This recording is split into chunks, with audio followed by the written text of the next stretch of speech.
येत्या काही दिवसात लोकसभेच्या निवडणुकांच्या तारखा जाहीर होतील त्या अगोदरच राजकीय पक्षांकडून विकास कामांच्या भूमिपूजनांचा धडाका सुरू आहे।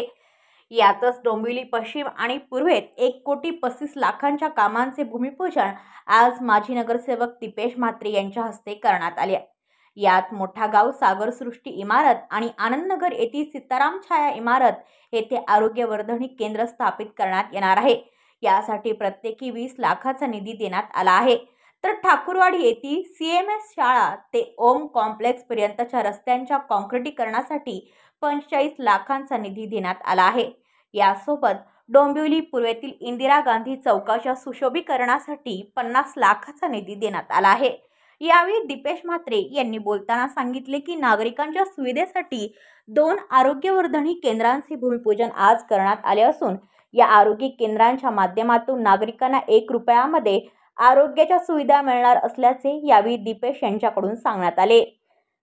महाराष्ट्राचे लाडके मुख्यमंत्री एकनाथ शिंदे साहेब व या लोकसभेचे खासदार डॉक्टर श्रीकांत शिंदे साहेब यांच्या माध्यमातून आपण बघत असाल तर गेल्या महिनाभरापासून विविध विकास कामांचे भूमिपूजन या शहरामध्ये होत आहेत।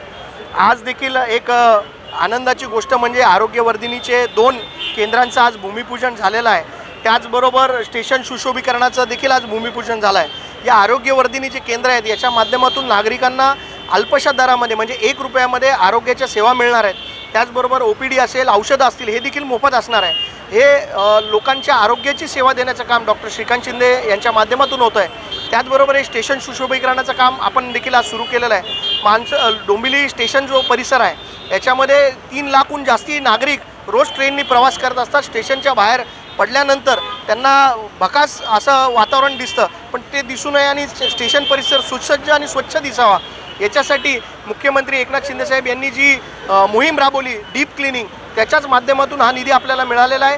आणि रवी पाठक साहेबांचं देखील मी अभिनंदन करेल, त्यांनी आपल्याला हा निधी दिला आणि स्टेशन परिसर याच्यामुळे सुसज्ज आणि स्वच्छ होईल। आणि त्याचबरोबर रिक्षा युनियनचे देखील इथे बरेचसे पदाधिकारी उपस्थित आहेत, मी त्यांचं देखील अभिनंदन करीन। ते देखील आपल्याला या स्वच्छता मोहिमेमध्ये सहकार्य करणार आहेत अशी त्यांनी भूमिका घेतलेली आहे। इथे उपस्थित असलेले सर्व पदाधिकारी शिवसेनेचे विभाग प्रमुख असतील, आमच्या महिला विभाग प्रमुख, शहर प्रमुख असतील, यांचं मी सर्वांचं अभिनंदन करतो याने याला कामाला सहकार्य केलेलं आहे। ब्युरो रिपोर्ट डोंबिवली, आपले वृत्तप्रहार। तुमच्या आजूबाजूला घडणाऱ्या घटना पाहण्यासाठी आपल्या वृत्तप्रहार वाहिनीच्या YouTube चॅनलला सबस्क्राईब करा। तसेच नव्या व्हिडिओची नोटिफिकेशन मिळवण्यासाठी बाजूला असलेल्या बेल आयकॉनवरती क्लिक करा। प्रत्येक बातमीला लाईक करा आणि शेअर करा।